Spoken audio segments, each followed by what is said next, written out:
You ask Tiger to calculate. This deals with finding the midpoint between 2 points. The midpoint between the 2 points is negative 17.5, 10. Let's solve it step by step. Plot the 2 points and calculate the midpoint using the formula. The coordinates of point 1 are, x1 equals 49, y1 equals 82. The coordinates of point 2 are, x2 equals negative 84, y2 equals negative 62. PM represents the midpoint of the 2 points.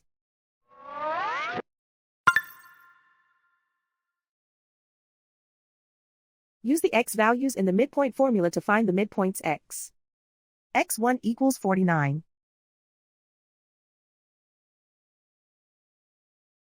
x2 equals negative 84.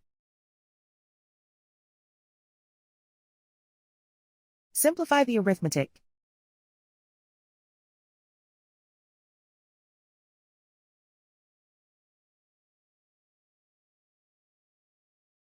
Use the y values in the midpoint formula to find the midpoints y. y1 equals 82.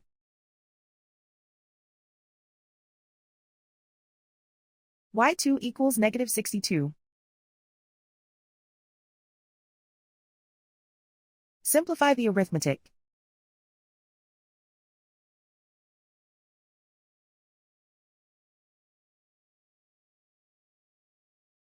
And so, the midpoint is negative 17.5, 10.